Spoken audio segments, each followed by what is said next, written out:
Salut à toutes, salut à tous et bienvenue en direct avec nous les balayeurs. C'est Matt qui est là à distance avec moi en visio et puis moi Sylvain. On est ravis de vous retrouver en direct. Salut Matt, comment ça va ?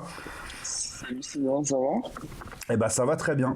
Écoute, ça va très bien. Les week-ends et les semaines de hockey s'enchaînent et on a un paquet d'infos et de belles infos à partager avec vous sur cette émission. On va faire un point sur la Coupe de France. On va faire un point bien sûr sur les championnats de Magnus et D1.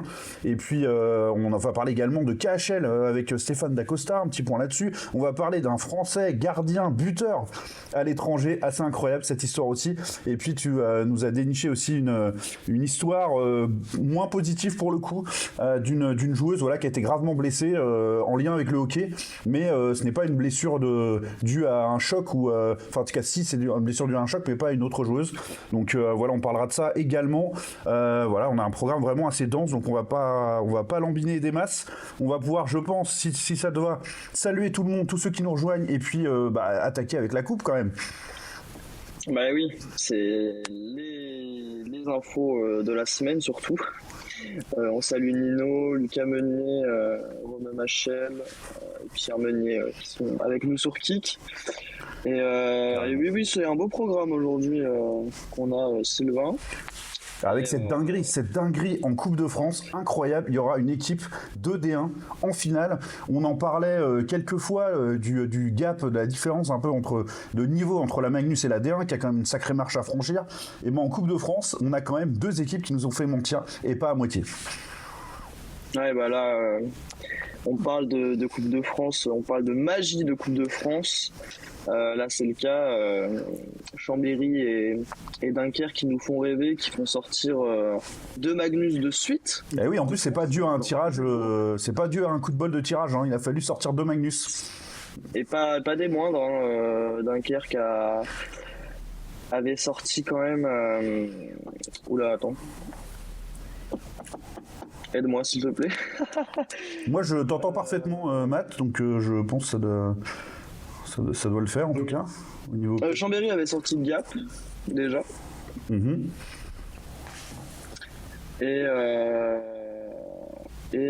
Et a réussi l'exploit à sortir Bordeaux, et avec quel scénario de malade, puisque Bordeaux menait 3-0 je crois, si je ne m'abuse, et Chambéry, alors certes il y a des buts en cache vide à la fin, mais a quand même enchaîné 6 buts contre Bordeaux, qui est une puissance de Magnus qui est en grande forme en plus en championnat. Donc là c'est un exploit complètement incroyable. Et puis Dunkerque, c'était Angers en face. Angers c'est top 3 évidemment de Ligue Magnus, c'est hyper serré, hyper solide, et ils ont réussi à trouver les ressources pour égaliser puis gagner au tir au but. Ouais, exactement. Ils avaient déjà sorti Sergi au tour d'avant. Là, ils recréent le fameux exploit. Mais est-ce qu'on peut parler d'exploit avec Dunkerque ? C'est dans l'ADN du club maintenant. Ils y sont clairement habitués à ce type de résultats. Un Adrien Vazaz exceptionnel une nouvelle fois, le jeune gardien dunkerquois. Ouais, je me demande même, Matt, s'il n'est pas en train, petit à petit, de tellement concurrencer Léo Bertin, et on en parlera aussi pour les résultats de D1, qu'il aura peut-être sa chance pour garder le filet tout simplement pour la suite de la saison. Pourquoi pas ? J'ai l'impression qu'il y a une certaine alternance qui est déjà en train de se créer côté Dunkerquois, avec l'un qui a les matchs à domicile et l'autre à l'extérieur. Donc on verra bien. Mais on est très très content de voir ces résultats-là. Enfin, une D1 en finale. Et j'ai envie de te poser une question, Sylvain. Tu vas me faire plonger dans les livres d'histoire, je le sens. Sais-tu quelle est la seule équipe de D1 à avoir été en finale ? Écoute, je le sais parce que j'avais révisé, mais c'est quand même... On me l'aurait demandé il y a 6 mois, sans faire attention, jamais j'aurais cité ce club-là. Franchement, faut vraiment avoir été du coin ou alors être un éminent spécialiste pour s'en rappeler. Donc tu vas pouvoir nous dévoiler la réponse, mais c'est vraiment totalement inattendu. Est-ce que les gens l'ont dans le chat ? Je regarde. Ah oui, c'est marrant ça, on peut jouer à ça, ouais, carrément. Mais un indice s'affiche en bas chez vous. Ouais. Un club qui est un Détroit qui joue en rouge. Et donne même le nom de l'équipe de l'époque. Pas la ville, mais l'équipe. Et déjà, les Sequan. Ouais. Les Sequan. C'était en 2002, donc c'est sous l'ancien format de la Coupe de France. Ah, on nous tente un Belfort, mais c'est pas ça. Mais c'est pas loin. C'est pas mal, c'est bien tenté,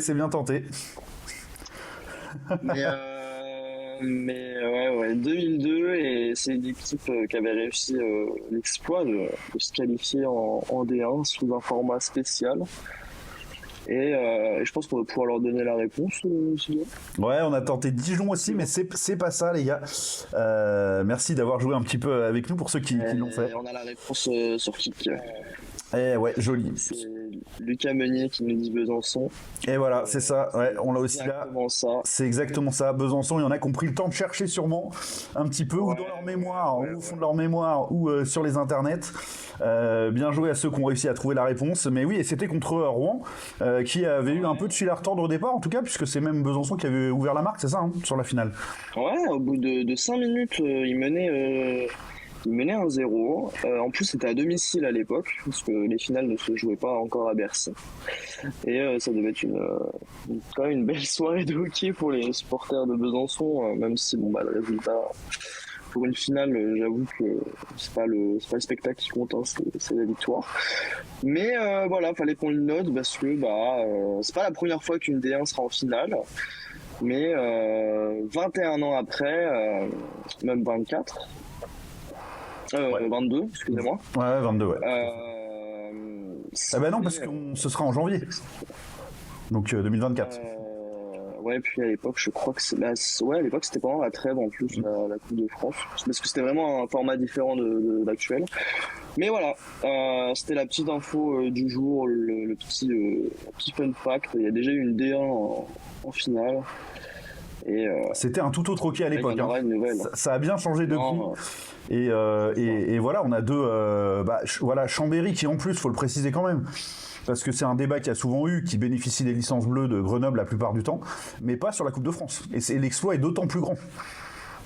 Ouais, oui, c'est parce que je suis pas expert de la règle, mais il me semble que tu ne peux jouer que pour une équipe en Coupe de France.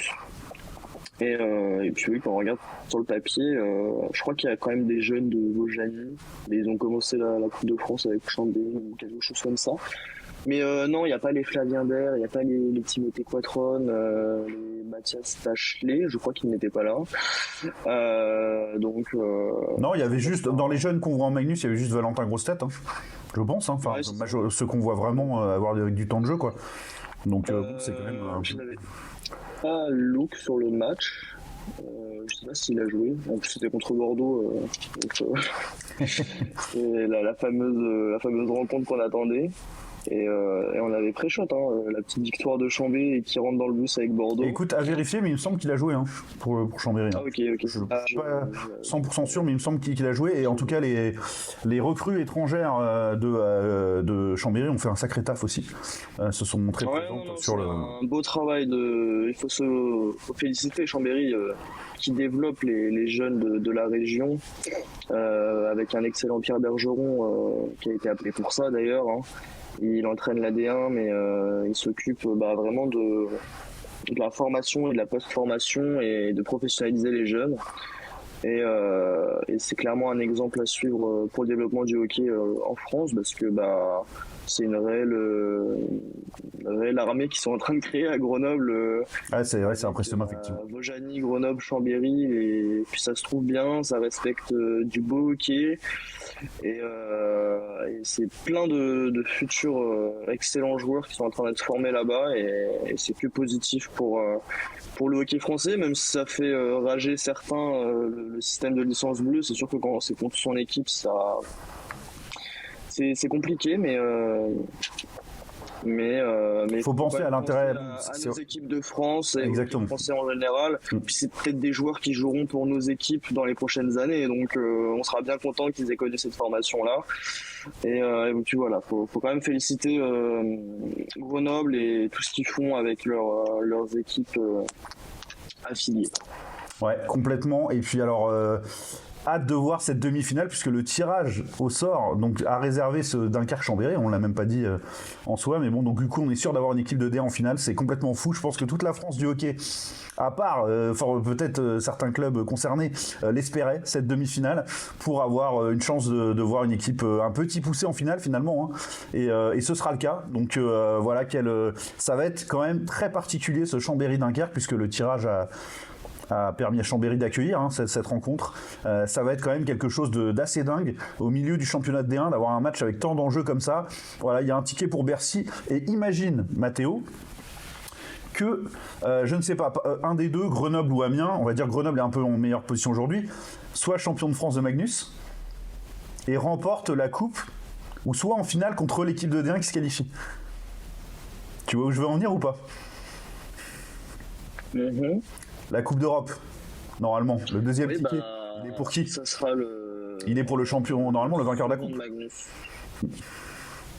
Normalement, c'est le vainqueur de la Coupe de France, normalement, qui a le deuxième ticket. Ah oui, complètement. Mais oui, on est d'accord. Ah oui, mais si c'est Grenoble, imagine que c'est Grenoble ou Amiens qui est champion de France et qui gagne la Coupe. Qui a le deuxième ticket? Quelqu'un la Continental Cup, ça serait magnifique. Ah, ce serait incroyable. Du coup, j'annonce officiellement supporter Grenoble. Je vais en Continental Cup. Et puis en plus, c'est assez marrant parce qu'on peut avoir, on peut avoir une finale en plus Grenoble-Chambéry, donc c'est vraiment les clubs frères. Et on peut avoir une finale Amiens-Dunkerque qui est régionale, enfin qui est une finale 100% nord de la France aussi, quoi. Donc c'est assez marrant quand même ce qu'on a comme configuration de cette Coupe de France. On a eu pas mal d'infos là qui sont tombées en commentaire. Donc Valentin Grossetête a bien joué, Guillaume nous le confirme, qui est de Chambéry. On a eu un petit coucou de Pierre Feutry. Pierre, j'espère que tu vas au mieux. En tout cas, je sais que il y a eu un petit passage difficile à un moment donné au niveau santé et tout, et en tout cas on te salue bien, on est très heureux de te voir là. Pierre, qui est de Caen si je ne m'abuse. Et puis Bobby Bob qui disait que Zachary Dano, il posait la question avant, avait joué avec Chambéry, donc peut-être qu'il avait été aussi sur les feuilles de match avec Grenoble, donc ce qui voudrait dire que c'est pas tant l'histoire de pas jouer avec deux clubs que de pas être en licence, enfin je sais pas quelle est la règle exactement. Ouais, mais il y a Zachary Dano aussi qui avait joué avec Grenoble en Coupe de France. Et Tartari qui a joué avec le Tour et Bordeaux. Oui, c'est ça. Donc c'est pas le fait de jouer avec un seul club en fait qui est la règle. Et pour revenir sur notre magnifique discours d'il y a une minute maintenant, il y a Nino qui nous rappelle que le format en CHL a changé et qui fait que la France ne soit plus forcément qualifiée d'office en CHL. Oui. Pour rappeler que c'était une invitation et peut-être que ça peut également impacter par rapport à la Continentale. Ouais. Après, faut pas oublier que j'espère en tout cas que ça peut jouer en notre faveur, que le patron du hockey mondial, il est quand même très lié au hockey français à l'origine. J'espère quand même qu'on va au moins pas perdre la place qu'on a. Et puis à un moment donné, si c'est une Coupe d'Europe, faut que ce soit une Coupe d'Europe, quoi. Si on commence à enlever un tiers, on enverra Dunkerque. Ouais, mais ça fausse un peu le truc quand même. Je veux dire, ils ont déjà changé la formule pour pour avantager les grosses équipes, ce qui est discutable. Mais voilà, aujourd'hui, c'est un peu comme ça que ça se passe. C'est le business des gros avant tout. Donc, il faut peut-être pas exagérer non plus, quoi. Je veux dire, retirer la place à la France et à n'importe quel autre pays d'ailleurs. Je dirais pareil de l'Italie par exemple ou quoi. Ça me choquerait vraiment. Enfin, je sais pas ce que t'en penses, mais je trouverais ça vraiment inapproprié, quoi. Ça reste une Coupe d'Europe. Si on la limite qu'à certains pays d'Europe, autant créer une ligue, on va pas se le cacher. Ouais, c'est ça. Déjà qu'on n'a pas les clubs de KHL qui apporteraient en termes de niveau du costaud quand même pour la Coupe d'Europe. On va pas se passer en plus d'autres pays. À mon sens, ce serait un peu dommage. On a fait une page un peu. Du coup, c'est marrant de parler de Coupe de France et de Coupe d'Europe, et c'est très lié du coup dans le format actuel de sélection des équipes en France. Donc on peut avoir une situation quand même très marrante potentiellement et j'ai hâte de voir ces deux demi-finales en tout cas, et particulièrement celle de D1. Honnêtement, on va être honnête, c'est celle qu'on va suivre avant tout. Grenoble ou Amiens, on est habitué à les voir dans des carrés finaux, dans des demi-finales, des quarts, des demi-finales de Magnus. On n'est pas surpris tellement de les voir là. Amiens, c'est une belle histoire aussi avec la coupe. Après, voir Dunkerque ou Chambéry en finale, ça va être quand même une dinguerie, quoi. Ah clairement, moi je sais déjà quel match je vais regarder. Et on y sera en finale. On y sera en finale de cette coupe, les balayeurs. Ça y est. Ah non, mais c'est sûr, on y sera, c'est sûr. Et tout simplement, oui, j'étais en train de dire avant que tu me coupes, oui, les deux matchs se jouent jour d'après, donc on pourra suivre les deux affiches, évidemment. Ouais, tout à fait. L'une le mardi, l'une le mercredi, donc ça sera top de savoir quel D1 fera partie de cette magique soirée de Bercy et face à quel Magnus. Pourquoi pas Amiens. On les connaît, les supporters d'Amiens, ils sont exceptionnels, surtout à Bercy, ils emmènent des bus entiers.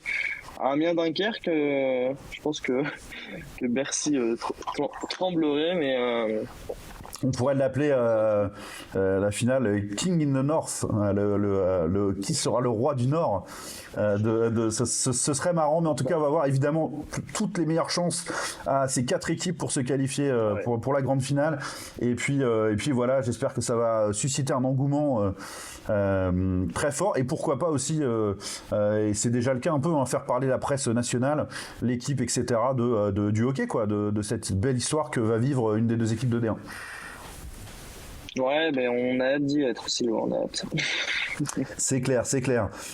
Et pendant ce temps-là, la Magnus suit son cours et les matchs s'enchaînent et voilà, le classement bouge un petit peu. Notamment, d'ailleurs, si vous avez l'occasion, si ça vous intéresse, vous pouvez aller voir la dernière vidéo des balayeurs sortie avant ce live, qui est si, allez-y. Vous allez voir qui est le patron, un peu côté pronostic. Je pense que, n'empêche que pour moi, on l'a tourné au bon moment, mais bon, voilà. Ouais, c'est ça. Il y avait un match le lendemain, le match d'hier, enfin d'avant-hier,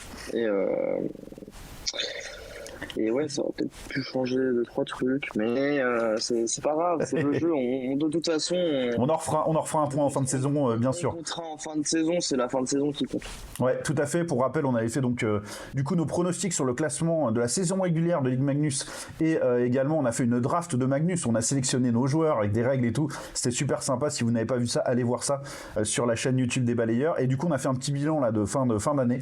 Voilà, où on compte les points un peu de nos équipes respectives et puis on fait le point sur le classement également. Donc c'était vraiment super sympa. Alors qu'est-ce que ça a donné les résultats de Magnus sur ces 2 journées, Mathéo, et qu'est-ce qui ressort un peu, hein. On a titré là-dessus, mais c'est vrai qu'il y a un vrai réveil côté niçois. Déjà, on a recruté face aux blessures et puis voilà, on a montré qu'on n'allait pas se laisser enterrer dans le bas de tableau comme ça. Ouais, Nice qui a fait très fort, hein, déjà sur l'avant-dernière journée en allant s'imposer 6-4 à Gap, donc à l'Alp Arena. C'est très fort pour une équipe de Nice qui était plutôt, on va pas se le cacher, décevante depuis le début de saison. En tout cas, au vu de l'effectif, on s'attendait peut-être à mieux. Personnellement, je m'attendais à mieux. Mais ils ont fait des petits réajustements, comme tu viens de le rappeler, face aux blessures. Et c'est des joueurs qui ont direct de l'impact et qui permettent à Nice de prendre des points. Et là, ils en scorent 6 à Gap, ce qui est assez fort. Et Gap qui est toujours dans le dur. Pourtant, sur le choix des gardiens, c'était franchement assez fiable, ou en tout cas très intéressant. On rappelle Samuel Peronen, le Finlandais, qui a de l'expérience en Liga, championnat élite finlandais. C'est pas n'importe quelle référence. Et puis Gaëtan Richard, le jeune gardien français qui montait en puissance ces dernières saisons à Bordeaux principalement. Mais là, surtout que là, c'était une semaine quand même. Je veux dire, tu accueilles Nice et tu joues à Cergy. Enfin voilà, faire une semaine à 0 points, c'est vraiment catastrophique, quoi. Sur cette configuration de semaine-là. Et je sais pas si vont faire quelque chose. En tout cas, Samuel Peronen ne satisfait pas du tout.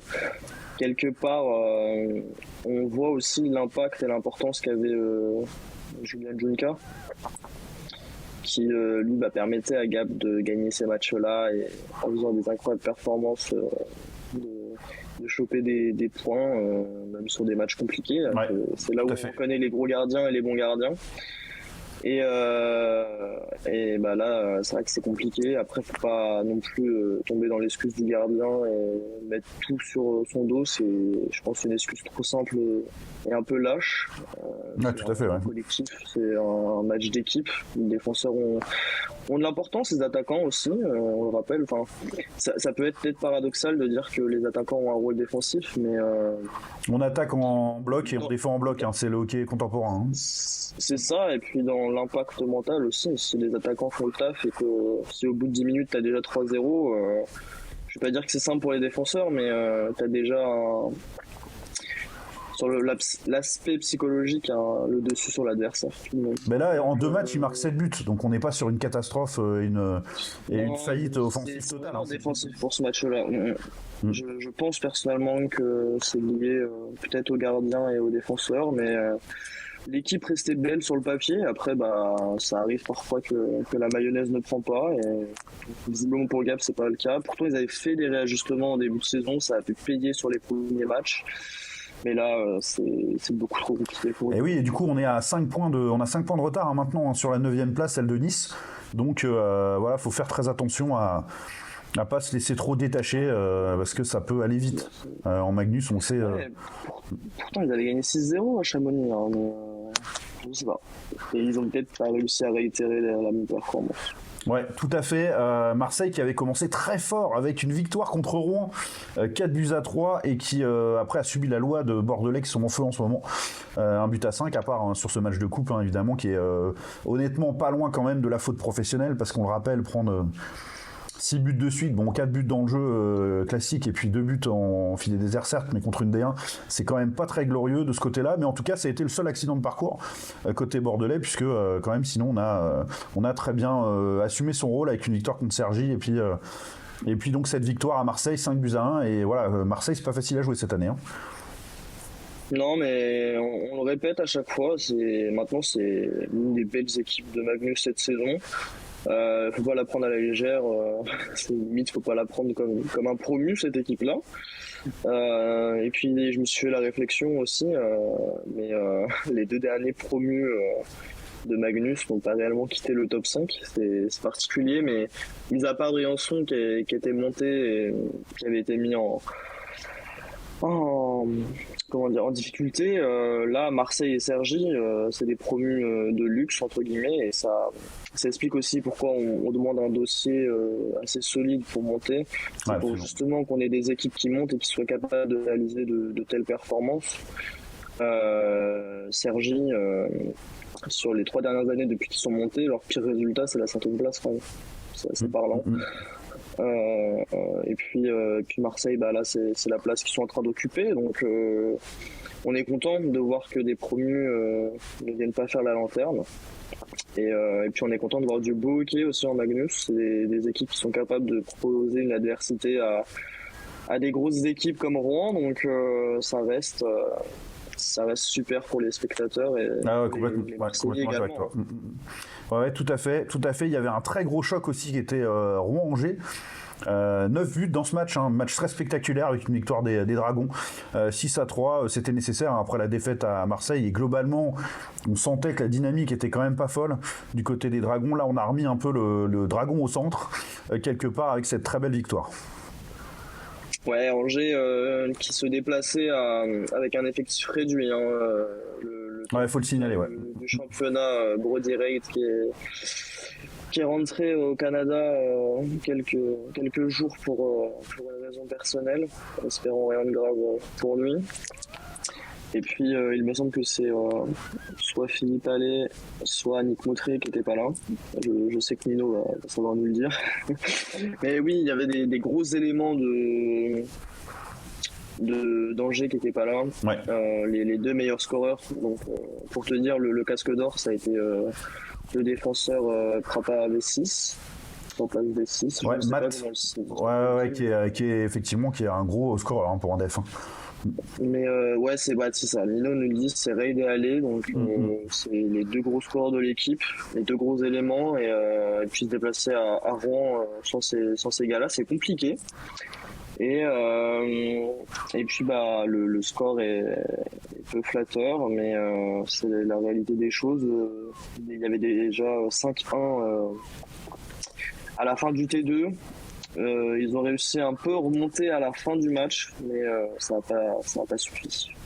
Ouais, excellent. On a vu passer le commentaire de Franck, un côté qui est du côté de Chamonix, lui des pionniers, et qui soulignait que deux retours au complet côté Chamonniard, ça avait fait toute une différence et qu'on avait vu deux recrues étrangères qui brillent depuis le début de saison quand elles sont présentes, Suni et Seilio qui ont été voilà, très très fort sur ce match-là. Donc voilà, oui, c'était nécessaire aussi côté Chamonix de redresser la tête au niveau résultat. Ouais, mais on peut en parler de Chamonix. C'est la semaine des 6-1 pour Sylvain. Ouais, c'est ça. Tout à fait. Ils en prenaient 6 à Amiens et puis en revenant à la maison face à Briançon, ils ont également gagné, mais cette fois 6-1. Donc c'est eux qui les ont mis, les 6. Ouais. Et puis Chamonix, ça reste la belle équipe également avec Marseille. Mais on a une belle saison de Magnus. Ah ouais, c'est clair. Elle est franchement beaucoup plus difficile à pronostiquer que d'habitude du côté des résultats, etc. Ouais, c'est hyper intéressant. Elle est loin d'avoir d'ailleurs de donner son verdict cette saison, que ce soit en haut de tableau ou en bas de tableau. C'est vraiment très intéressant. Elle est top à suivre. Et Chamonix, c'est aussi l'une des équipes à suivre de cette saison. Et là, ils se sont imposés 6-1 face à un Briançon qui, lui, est beaucoup plus dans le dur. Ils avaient démarré en fanfare avec des beaux résultats, un beau jeu, etc. Ça a challengé des Grenoble, etc. Mais là, c'est compliqué. Oui. Il suffit juste même de voir les ressentis des supporters, c'est à se demander si parfois ils descendent du bus. Donc c'est... Alors la seule chose qui joue un peu en la faveur des Briançonnais, c'est qu'ils ont 2 matchs de moins que Anglet et Gap, qui sont au-dessus avec respectivement plus 2 et plus 3 points. Donc il y a cette possibilité-là qui va s'ouvrir sur les matchs, mais il faudra effectivement montrer autre chose dans le jeu en qualité pour regrimper, puisque là, dernière place, comme Anglet a pris des points. Et puis, surtout 6 défaites d'affilée. Ouais. 7 si on compte la Coupe de France. C'est compliqué. En plus, là, sur les 3 derniers matchs, ils en prennent 7 à Amiens, 6 à Rouen et 6 à Chamonix. Donc 3 déplacements d'affilée, 3 déplacements compliqués. Briançon, il va falloir se réveiller. Briançon qui avait récupéré Gallet de retour de l'étranger pour essayer de se redonner un peu de force. Évidemment. Puis là, on nous dit sur Kik, Lolo Lamp, j'ai dit que Angers s'était déplacé à Rouen avec des blessés. C'est également le cas de Rouen qui avait 3 défenseurs en moins et qui est toujours à la recherche d'un centre numéro 1. Parce qu'on rappelle que le Tchèque Asak n'a pas été conservé par les Rouennais juste après la CHL. Donc c'est vrai qu'il y a toujours cette possibilité-là côté Rouen de se renforcer. Ouais, on rappelle que la Magnus a jusqu'à fin janvier pour faire des ajustements des effectifs et côté D1 c'est jusqu'à fin décembre. C'est pas complètement anodin de le savoir. Voilà, effectivement. Et on peut rappeler qu'il y a des matchs de Magnus aujourd'hui. Oui, tout à fait, j'ai passé le message tout à l'heure. On parlait à Angers-Chamonix notamment. Ouais, il y a un Angers-Chamonix, on a un Grenoble-Cergy à 15h cet après-midi, 15h15. On a un Amiens-Nice, le comeback de la Coupe de France. On rappelle qu'Amiens s'était imposé 9-2. Ouais. Donc là, il y a la petite revanche à 18h. On a un Bordeaux-Rouen à Bordeaux à 18h30 qui sera une très très belle affiche. Savoureux, ouais. Ouais, Briançon-Anglet qui a malheureusement été reporté dû aux conditions météorologiques actuelles que l'on connaît, et on soutient les Briançonnais dans cette petite épreuve de la neige. Et puis on a un Gap Marseille, le fameux Gap Marseille qui avait été incroyable en début de saison. Les 2 équipes qui étaient affiliées, et ce match-là aura lieu à 18h30. Oui, tout à fait, c'est bien de le signaler.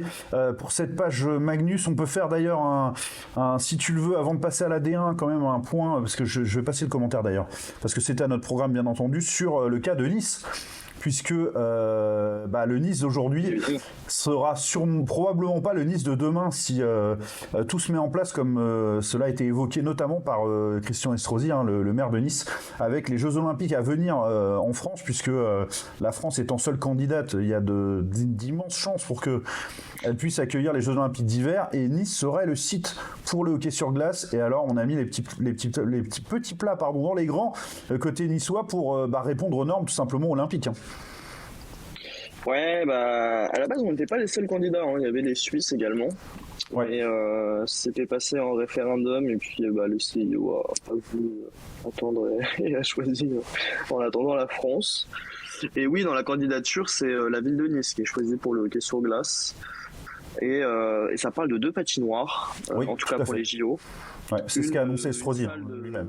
De 12 000 places qui accueillera le hockey féminin et le para-hockey, il me semble. Il y aura du para-hockey au JO. Et puis une magnifique patinoire de 6 000 places également. Là, il y aura le patinage artistique évidemment emblématique des Jeux Olympiques. Et parmi ces 2 patinoires, il y en a une qui restera avec la glace. C'est celle-là, cette dernière. 6 000. Ouais. Et c'est un très très beau cadeau. Ce sera la 2e plus grande patinoire de France. Mais c'est incroyable. On passe quand même pour ceux qui connaissent un peu patinoire olympique, le contexte niçois, avec cette patinoire où il faut prendre un ascenseur en bas pour aller sur cette toute petite patinoire qui a comme ça à l'étage. Un enfer pour les équipes adverses. Ouais, complètement. Moi, j'ai un souvenir de déplacement quand j'étais journaliste sportif pour suivre l'équipe de Tours à Nice avec les fans qui avaient les fumis qui étaient derrière les vitres sur le toit pour avec les fumis rouges et tout. C'était assez épique, une époque épique que celle-ci. Là, la vie des Niçois va complètement changer, et je pense que du côté de Stan Sutor, de Pascal Marguerite et de tout la direction niçoise, on doit être en train de sabler le champagne, parce que franchement ça va changer la vie complètement. Là, pour grandir en tant que club, t'auras pas mieux. Une patinoire olympique, je suppose qu'il y aura 2 glaces. Et pour un développement, ça va être incroyable, pour faire venir des sponsors. Là, il y aura clairement pas d'excuses pour faire de la formation à Bâle aussi, et puis vraiment réussir cet aspect-là qui a pas été forcément le plus développé sur le club niçois. Seul petit entre guillemets bémol, et on va pas les pleurer, mais c'est côté niçois, c'est qu'elle est vraiment excentrée, cette patinoire, du côté de l'Alliance Arena. Ouais, c'est le cas aujourd'hui de toutes les nouvelles grandes enceintes. On est obligé de se déporter un peu des villes, et on est un peu en mode centre commercial, donc c'est pour la beauté du. Et en même temps. Ouais, non, mais en même temps, un équipement aussi grand et incroyable, tu peux pas le placer en centre-ville. Non, c'est clair. Bien sûr, il n'y a plus de place, tout simplement, dans les centres-villes, c'est très compliqué. Et l'immobilier est hors de prix aussi, donc c'est infaisable. Donc c'est quand même une immense nouvelle, mais c'est une très bonne nouvelle pour le hockey français de manière générale. Ce sera évidemment une patinoire qui accueillera l'équipe de France, j'imagine, régulièrement, avec une telle capacité d'accueil. Ça va être fantastique. Apparemment, il y avait la Suède aussi qui avait candidaté le Dimino. Ouais, mais je crois que ces candidatures, vraiment, elles n'ont pas fait long feu encore. On a su très vite que c'était la France. Et voilà, et donc dans le commentaire que j'ai passé tout à l'heure, il y avait du coup la question, évidemment, parce que on est beaucoup plus hockey à Grenoble qu'à Nice, quand même. Ça fait pas de doute, c'est un club beaucoup plus implanté et tout, et du coup on regarde bon, c'est pas vraiment le voisin niçois, mais on regarde Nice quand même avec des yeux en se disant, mais attendez, nous c'est chez nous le hockey là, c'est chez nous qu'on devrait faire la grande patinoire. Mais voilà, les logiques olympiques sont complètement différentes, donc effectivement ça n'a pas été c'est pas une logique sportive en fait qui est mise en place, ou culturelle, on va dire. Non. C'est bien différent. Ouais, et puis il faut partager. Mais là c'est un immense gâteau pour un club, et c'est vrai qu'on préférait, honnêtement, tu préfères, Matt, avoir 4 nouvelles patinoires de 3500 places ou une patinoire de 6000 en France. Moi je préfère les 4 franchement, j'aurais préféré ça. Mais c'est ça, on va pas cracher dessus, évidemment. Aujourd'hui, entre la patinoire de Grenoble et de Nice, il y en a une qui est dans un état beaucoup plus lamentable que l'autre. Ouais, bien sûr. Et Et pour le bien du hockey français, il fallait faire quelque chose à Nice. Ouais. Non, c'est très bien. On est très, très heureux de cette nouvelle-là. On attaque, si ça te va, comme ça, Matt, la page D1. Maintenant, avec du coup une seule journée. Hein, on a l'habitude, une journée de D1, 2 journées de Magnus au niveau du débrief. Ça, il est sur Kik. Hein. Ah oui. Il y a Nino qui nous dit que c'est aussi le fait que Nice soit beaucoup plus agréable visiblement que Grenoble. Oh là, il va pas se faire des amis. Non, à Grenoble, c'est quand même. Il y a le côté cuvette, mais c'est quand même un endroit assez magnifique à vivre avec tout le côté sport d'hiver, les montagnes, etc. Et puis quand même une grande ville. Donc je pense pas que les habitants de Grenoble soient les plus malheureux qui soient. C'est quand même hyper agréable comme contexte. Et puis en plus, on voit du hockey, de niveau européen, du top Magnus, on gagne des titres et tout. C'est quand même. Quand on est fan de hockey à Grenoble, on est bien. Doucement sur le niveau européen cette année. Oui, j'ai dit qu'on voyait des matchs de niveau européen, hein. J'ai pas dit que. Ah oui, mais oui. Voilà. Ils accueillaient la Continental Cup, il n'y avait pas que Grenoble qui jouait, c'est vrai. Bah oui, complètement. Ouais. Donc après, quand on est amateur de hockey, il n'y a pas que son club. Faut regarder ce qui se fait par ailleurs. On n'en parlera pas. D'ailleurs, ça me fait penser je lui fais un gros coucou à la rondelle de D1 qui a repris du service et ça fait bien plaisir. Ah oui. Avec une magnifique publication en disant que la fédération, devant le constat que ça avait été très compliqué pour Grenoble cette année, avait décidé que ce serait le champion de D1 qui représenterait la France en Coupe d'Europe, en deuxième Coupe d'Europe. Et donc ça rejoint un peu le débat qu'on avait tout à l'heure, l'info sur l'équipe française, le représentant en deuxième Coupe d'Europe qu'on aura, en Conti Cup. Évidemment. Alors la D1, Matt, avec la série nantaise qui se poursuit, depuis la victoire contre Tours, on n'a pas arrêté de gagner, on met beaucoup de buts et c'est un hockey spectaculaire qui les emmène pour l'instant tout droit, petit à petit en tout cas vers le milieu de tableau, parce que c'est un club qui était pénalisé en début de saison. Un peu l'image de Sergi et du coup ils sont certes que 10e les Nantais, mais leur puissance de feu en ce moment est assez fantastique.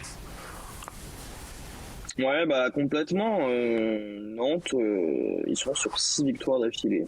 Ouais. Puis là on a accueilli Dunkerque en plus, qui est quand même aussi qui était sur une très très grosse série.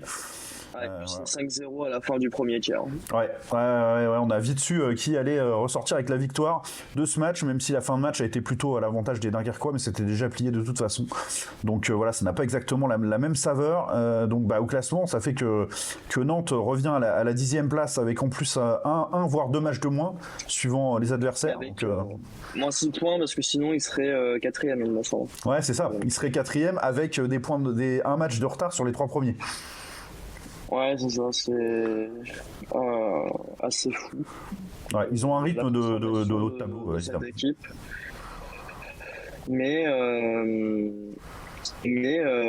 chaque équipe a des failles et eux ils ont réussi à les minimiser sur ces 6 derniers matchs et ils mettent des cartons à tout le monde parce que c'est pas que 6 victoires d'affilée, c'est 6 grosses victoires.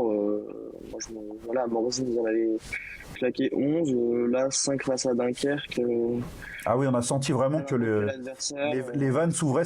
Pourtant, Dieu sait que ça a été compliqué contre Tours, avec vraiment un but extrêmement tardif dans le match, mais ça a libéré complètement les Corsaires. Là. Mais on l'avait vu sur la célébration des Nantais, c'était spécial. Ils l'ont pas célébré comme une victoire comme les autres, celle-ci. Ouais, on a réellement senti un nouveau souffle et un objectif réussi côté nantais. Et là, il se déplace à Tours mercredi. Ah oui, ça va être un gros choc parce que Tours aussi enchaîne les victoires en ce moment et a pris des points sur les 5 derniers matchs avec une défaite en prolong puis une série de victoires. Ouais, c'est ça. Ils avaient perdu en prolongation à Dunkerque et ils sont sur 4 victoires d'affilée. Donc c'est aussi l'une des équipes en forme de ce championnat de D1. Une victoire au tir au but à Meudon. Les matchs à Meudon, on va en parler juste après. Et puis un blanchissage à Chambéry. Une grosse victoire face à Brest. Et puis là, une victoire à Morzine, une victoire pas simple. Car ils étaient menés 1-0 au premier tiers, mais ils ont su se démarquer et gagner, ramener 3 points. Ouais, avec une solidité quand même rarissime. C'est vraiment pas tous les jours qu'on voit des équipes si costauds à l'extérieur, avec extrêmement peu de buts encaissés à l'extérieur. Ça, c'est vraiment impressionnant. Ouais, bah, je peux te donner la stat. Tours est la deuxième meilleure équipe à l'extérieur, après Dunkerque, en termes de points pris. Et c'est seulement 11 buts encaissés à l'extérieur, ce qui fait de la meilleure défense si on prend en compte que Caen a encaissé que 10 buts, mais avec 2 matchs de moins. Donc, vous voyez clairement à l'extérieur. Ouais, les deux grosses puissances défensives sont là, hein, je pense. Caen et Tours, enfin du moment en tout cas. C'est assez clair. Caen d'ailleurs qui avait un match a priori largement à sa portée en accueillant Valenciennes, le promu à la maison, et qui a quand même dû aller jusqu'au tir au but pour s'imposer. Ouais. Mais Valenciennes, ça a bien changé.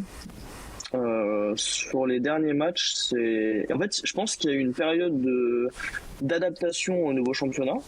Parce que quand je crois que Valenciennes avait pas encore joué en D1. Non.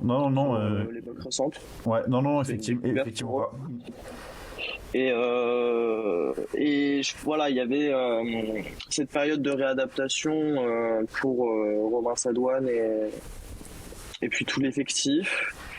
Et là, sur les résultats, c'est beaucoup mieux. Dans le jeu également, ils sont en train de se solidifier en D1, et ils montrent qu'il n'y a pas réellement de match facile et que le championnat est quand même relativement homogène dans le jeu et dans les matchs. Et pour le mental aussi, ils étaient menés 2-0 quand même à Caen, et ils vont chercher la prolongue et les tirs au but, chapeau. C'est ça, et ils avaient aussi gagné à domicile 3-0 face à Chambéry. C'est pas un résultat à négliger.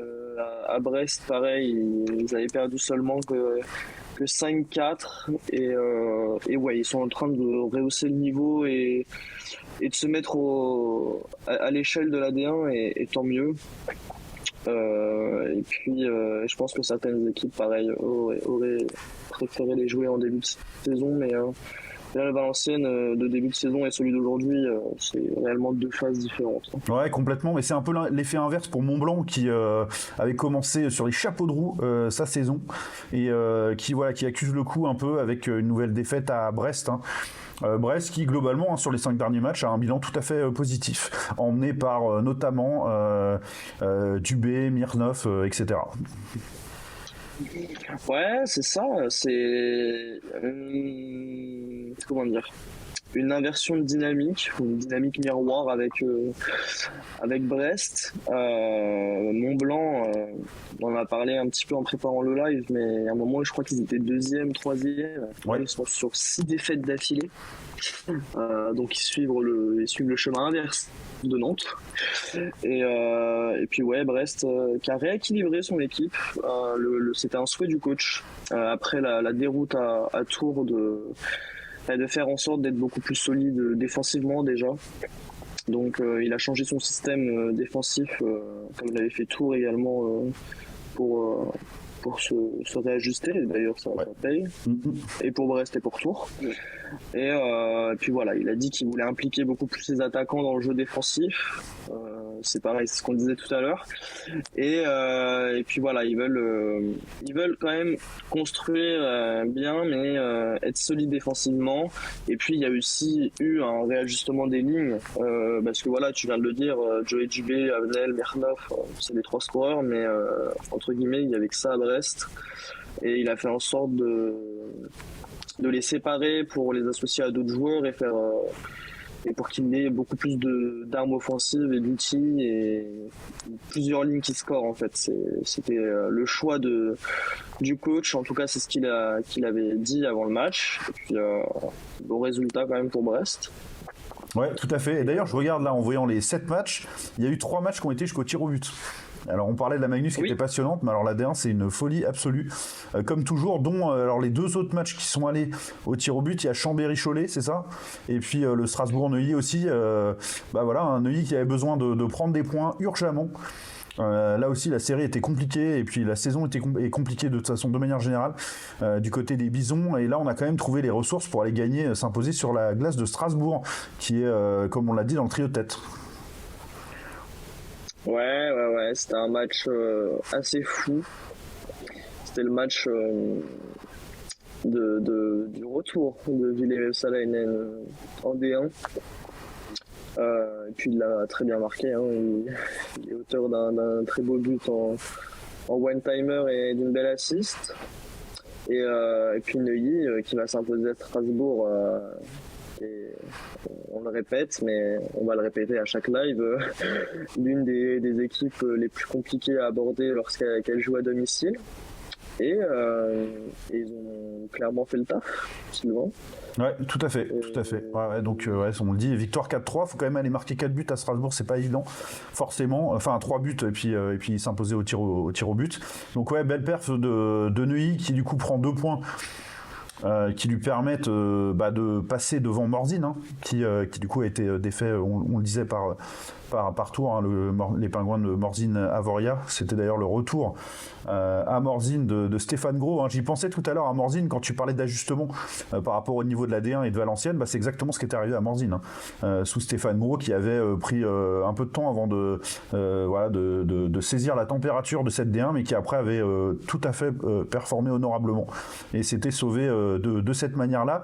L'autre match qui allait au tir au but, c'est la victoire de Cholet la victoire de Chambéry contre Cholet, un match aussi très serré.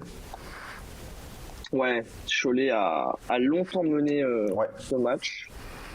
Un moment, je crois, par 2 buts d'écart au minimum. Et Chambéry a trouvé les ressources pour... je reprends tes expressions. a trouvé les ressources pour s'imposer devant leur public, ce fameux public qui était déjà là mercredi face à Bordeaux. Et puis s'impose au tir au but, mais ça reste un effectif de qualité. Le retour de Zachary Dano leur fait du bien également. Ils ont un gardien, Muis, qui est vraiment bon. C'est une belle surprise, mais pour aller chercher des gardiens de NCAA 3, ils le font souvent à Chambéry. Et Chambé qui prend des points et qui a seulement 3 points de la 8e place. Donc c'est une solide perf pour les hommes de Pierre Bergeron. Tout à fait, on va peut-être finir sur ça quand même, parce que c'est pas anodin, et je pense que peu l'auraient parié quand même, la défaite d'Épinal à Meudon, mais pas match serré pour le coup, là, 7-3 pour Meudon au final. Ouais, c'est le match que j'ai regardé avant celui de Tours, parce que à Meudon on joue assez tôt. Et que dire,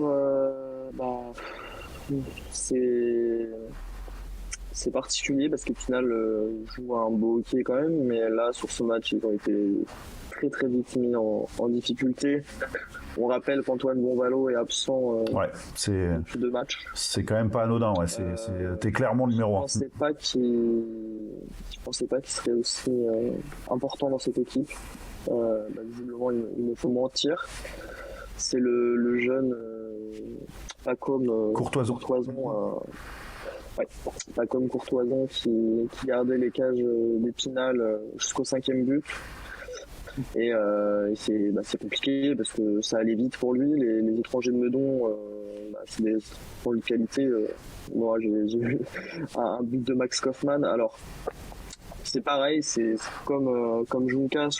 J'ai vu beaucoup de commentaires de Spinaliens mettre entre guillemets la faute sur le gardien. Je pense que il n'a pas été aidé par ses coéquipiers sur ce match-là. En tout cas, ça c'est clair. Non, sur la défense, il y a un moment quand t'enchaînes les 1v1, c'est pas normal.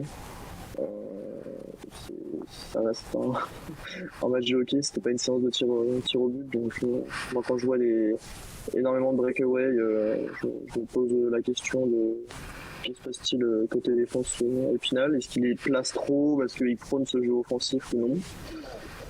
J'en sais rien, il a été remplacé après le 5e but, mais Max Kaufmann, Sheffield, etc. Ils ont été exceptionnels. Et puis il y a eu 5-1 pour Meudon, et puis ils ont fait rentrer Tristan Thévenot. Mais le match était déjà fait, il n'a pas pu réellement plus nous aider qu'autre chose. Ouais, complètement. Donc voilà le classement de l'AD1 en mode rapide. Donc Épinal qui reste en tête néanmoins, hein, malgré ce revers, à égalité avec donc Strasbourg qui a pris son petit point. Dunkerque qui est derrière à 2 points, mais on voit que le haut de tableau a peiné un peu sur cette journée. Caen qui malgré tout a gagné son match, revient à 2 petits points de Dunkerque et surtout très important, ils ont un match en moins. Donc potentiellement ils sont sur le podium, enfin en tout cas ils pourraient en gagnant ce match en retard. Ensuite on a Cholet avec 17 points, mais Cholet qui a joué 11 matchs, donc 1 de plus que les 3 premiers et 2 de plus que Caen. Ça va jouer quand même, ça va être assez important cette histoire de match, de nombre de matchs. Ensuite on a Cholet qui donc après derrière Cholet je veux dire on a Brest avec 16 points en 10 matchs, Tours avec 15 points en 10 matchs, Meudon qui est juste un point derrière Tours à la 8e place avec 10 matchs de jouer. Ensuite on tombe avec Mont-Blanc qui sort du top 8 du coup et qui a joué 11 matchs aussi avec 14 points, donc voilà potentiellement on peut voir notamment Nantes passer devant. Nantes qui a 2 matchs de moins et seulement 2 points de retard. Voilà, on verra notamment ce que va donner ce tournant, hein, ça va être assez important pour le classement. Ensuite on a Chambéry qui a 1 point de moins, 11 points mais 10 matchs de jouer, un match de plus du coup que les Nantais. Neuilly avec cette victoire et ses 9 points qui fait la bonne opération et qui s'extirpe un peu du tout bas de tableau en étant 12e avec 10 matchs joués et 9 points. Voilà, victoire très importante pour eux. Et ensuite on a Morzine 1 point derrière 8 points mais pareil 10 matchs. Et en bas de tableau encore Valenciennes, même si les progrès sont bien notables, avec 6 points qui va essayer de remonter petit à petit son retard et 10 matchs de jouer. Voilà pour le classement de la D1. Et le championnat à suivre, c'est bon. Ouais, championnat hyper intéressant. Clairement, là, on en parle notamment du Valenciennes-Morzine, effectivement, qui est chaud bouillant là pour le classement du bas de tableau, qui va être très important. Voilà. Est-ce qu'on parlerait pas de nos Frenchies un petit peu quand même? On voulait faire le point sur 2 joueurs en particulier et pas vous donner une avalanche de chiffres pour tous les joueurs, et notamment parler de l'histoire incroyable du conte de fées d'Antoine Keller, notre gardien drafté NHL qui joue en junior majeur, qui est plutôt auteur de très bonnes performances et qui a réalisé un exploit tout simplement puisqu'il a marqué un but et il n'a pas marqué un but alors que il a marqué un but dans une situation particulière. Raconte-nous ça Mathéo. Ouais, c'est assez dingue comme but. Je pense qu'il va s'en souvenir pendant longtemps encore. Oh oui. On va expliquer le contexte. Il y a son équipe du Titan qui est pénalisée. Il a le palais, il a la possibilité de la balancer dans le fond pour gagner du temps, ce qu'il fait très naturellement et très intelligemment. Donc il a cadre quand même ce tir, il le cadre et le gardien adverse le réceptionne un peu sur le côté, il va le chercher un peu dans la zone de dégagement interdit et complète. Il a voulu la redonner à son def, mais il s'est entre guillemets demandé et ça a fini dans sa cage. Donc but attribué. Qui est le dernier joueur à avoir touché le balai. Et but en infériorité, c'est assez dingue. Ça c'est un truc de fou, c'est-à-dire t'es gardien, tu marques un but alors que le gardien adverse est dans sa cage. Mais bon, là c'est vraiment effectivement une question d'attribution du but, mais c'est quand même incroyable. On a vu la très belle photo avec le palais du match pour lui. Puis en plus il a fait une très belle perf sur ce match-là, parce que match très serré et il a encaissé un peu de buts. C'est ça. Mais c'est drôle. Dans le contexte, en plus, je veux juste balancer le palais pour gagner du temps, et en fin de compte, t'as offert un incroyable luxe à ton équipe, quoi. Incroyable. Waouh, il y a un truc autour d'Antoine Keller quand même, hein. Je sais pas ce que t'en penses, mais il se passe des choses assez incroyables autour de lui. J'espère que cette aura incroyable va le poursuivre et que voilà, on le verra dans quelques années, pourquoi pas, devant un filet en NHL. Mais en tout cas, il se passe quelque chose autour d'Antoine Keller et on en est ravis vraiment. Des fois, on a des bonnes surprises comme ça dans le hockey français. On l'avait pas forcément vu venir parce que c'était un joueur qui était un peu sous les radars quand même. Ouais, c'est assez dingue. J'ai retrouvé il y a pas longtemps un message de moi. Alors, C'est dingue. Je sais pas pourquoi, c'était il y a 2 ans. J'ai regardé une finale d'équipe de France. Ok. Quand ils sont champions du monde D1B. Et j'ai envoyé un message à un ami, j'essaierai de retrouver le screen et de l'envoyer. Je leur ai dit Antoine Keller, retenez son nom. Ah, Matt le GOAT. J'ai remarqué ça là dans la semaine, j'ai fait ok, pourquoi pas. Après, bon, c'était facile, hein. Quand on voit ces championnats du monde qu'il avait fait, il était incroyable. Ouais. Mais je me souviens très bien de ça aussi. Ouais, voilà, ça m'a fait plaisir de revoir ce message en me disant que je m'étais pas réellement trompé sur Antoine, et on espère qu'il va percer. Hein. Ah bah carrément, super belle histoire pour Antoine Keller, voilà. Et puis on voulait revenir, alors du coup c'est tout à fait à l'autre bout en termes d'âge, puisque là on a un vétéran, mais quel vétéran, joueur exceptionnel qui est Stéphane Dacosta. Pourquoi ça nous tenait particulièrement à cœur, Mathéo, d'en parler aussi, c'est parce que je pense que ce sont quasiment des ordres ministériels, hein, c'est de la politique, mais on ne parle plus du côté de la fédération du tout de Stéphane Dacosta, qui n'a plus le droit d'être appelé en équipe de France, qui n'a plus le droit d'être cité parmi les... Bah oui, on va aller, c'est ça. C'est ce que tu es en train de dire, il n'a même plus le droit d'être cité. Ouais, donc c'est bon voilà, c'est la politique gouvernementale. Je ne crois même pas qu'il faille blâmer particulièrement la Fédé, parce qu'honnêtement c'est pareil dans toutes les Fédés.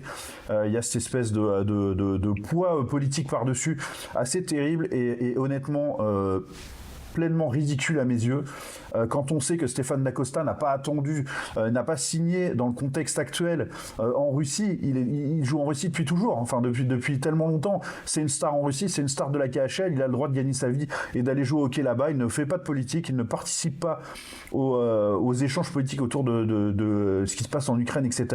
Donc nous on va le mettre en valeur. Alors certes on n'a pas la portée des publications de la Fédération française, mais on est fiers et heureux de parler de Stéphane Dacosta, premier centre de son équipe, évidemment de l'automobiliste Yekaterinbourg, et c'est une star en KHL, hein, tout simplement. Matt, c'est dans le top 10 des attaquants qui sont cités quand on parle de la KHL, surtout quand on enlève toutes les stars russes dans les étrangers. Stéphane Dacosta, il a une statue en Russie, c'est simple.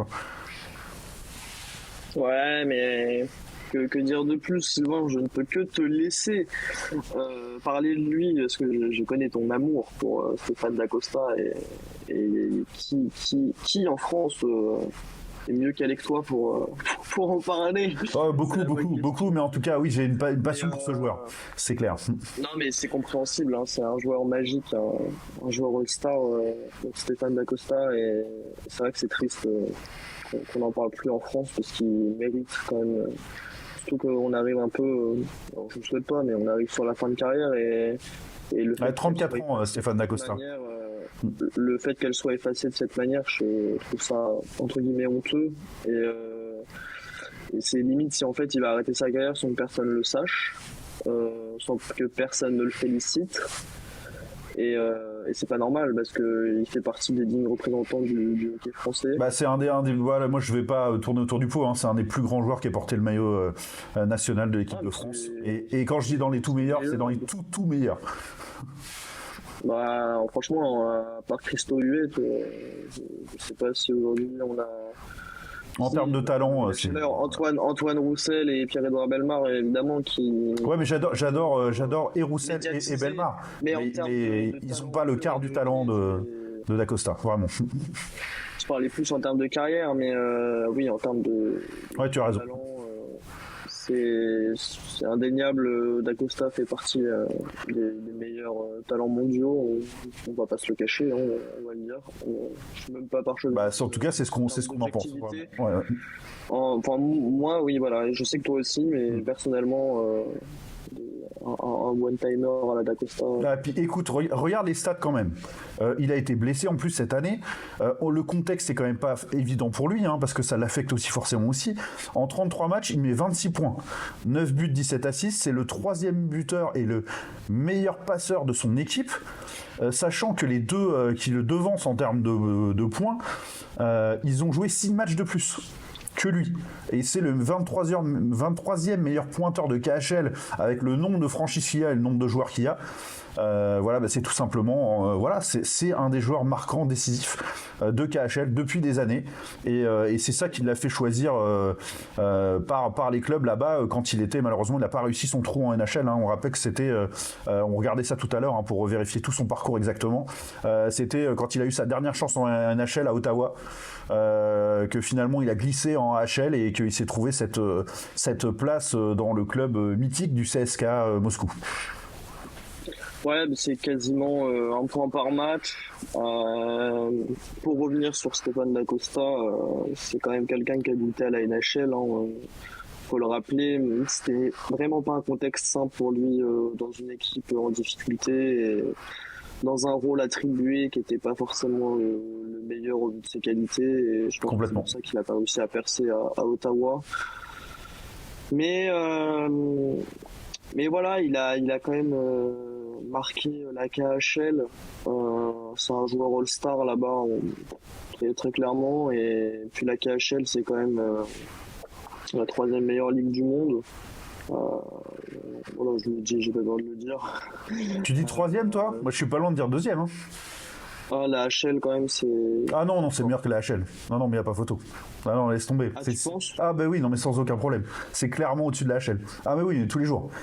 Tous les jours. Tous les jours ? Ah oui, tous les jours. C'est serré entre les deux. Non, c'est pas serré. Le haut de tableau de KHL, il dézingue n'importe quelle équipe de HL. C'est sûr à 100%. Là, moi, j'ai zéro doute. Non, vraiment, le niveau moyen de KHL est bien supérieur. Est bien supérieur. En HL, en fait, t'as les moitiés de très bonnes équipes qui seraient peut-être capables de concurrencer, les très bonnes équipes de KHL, mais c'est tout. Le niveau moyen en KHL est bien supérieur. Voilà, pour moi, il n'y a pas photo. Après, c'est des hockey assez différents, mais bon. Oui, c'est des hockey différents, mais je pense que l'antichambre de la NHL reste...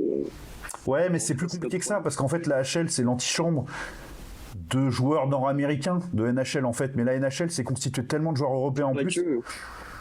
Pas que. Il y a beaucoup de prospects aussi. Ouais. Les prospects qui sont pas directement mis en NHL, ils sont en ligue. Ouais, mais quand ils sont pas prêts justement. Mais ils seraient pas plus prêts en KHL.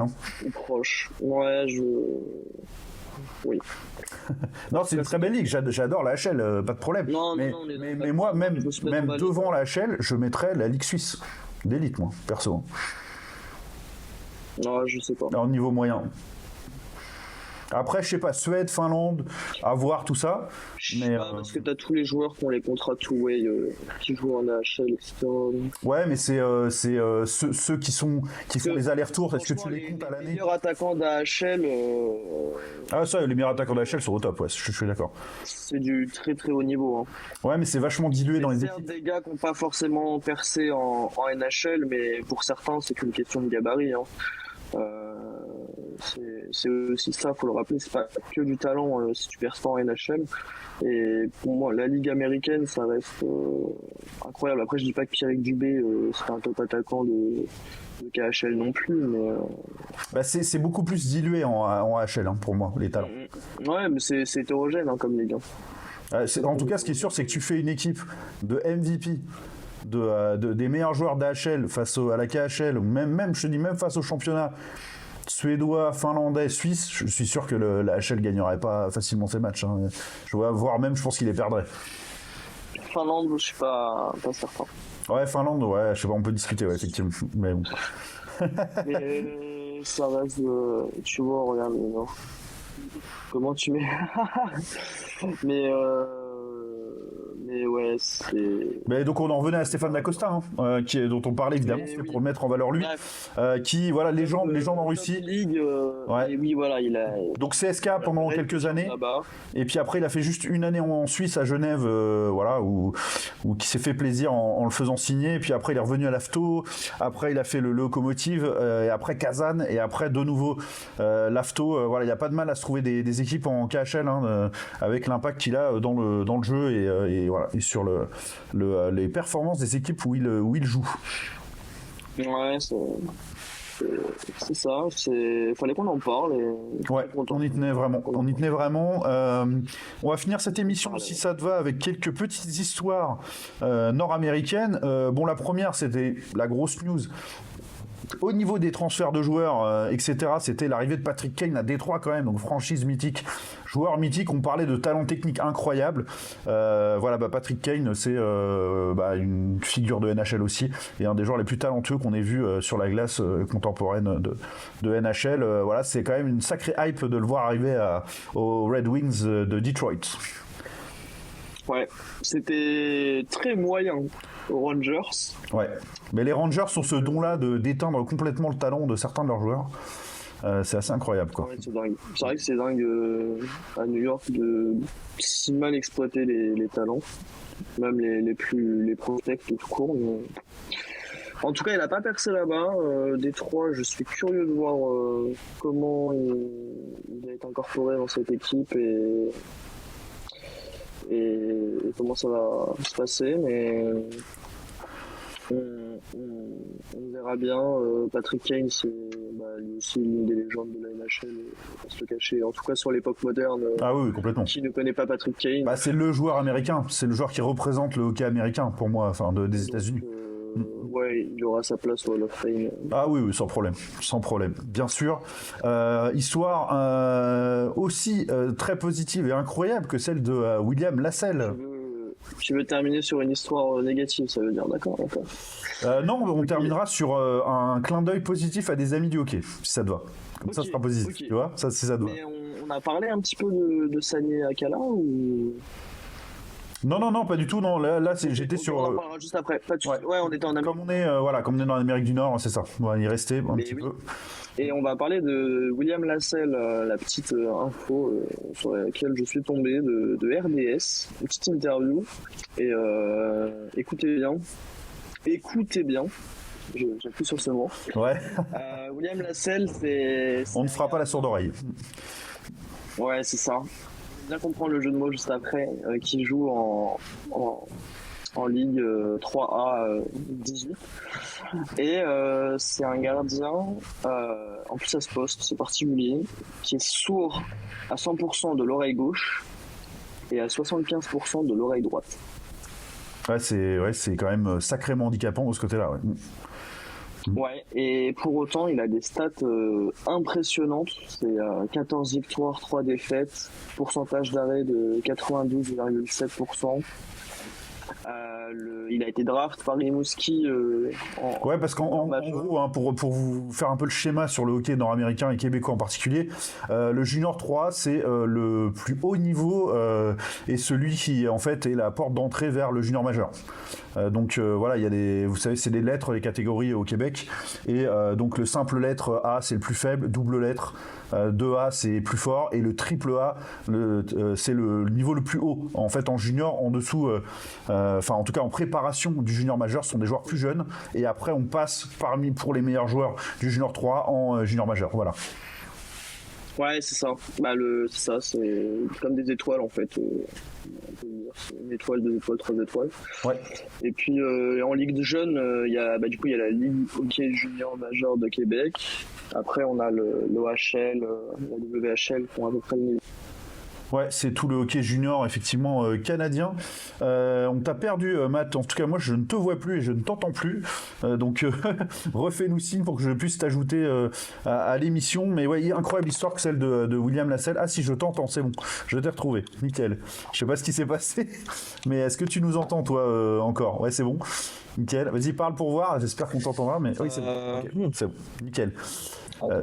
Donc William Lassell, tout est bon de ce côté-là, drafté par Rimouski, mais tu disais que peut-être il hésitait avec l'universitaire américain, c'est ça?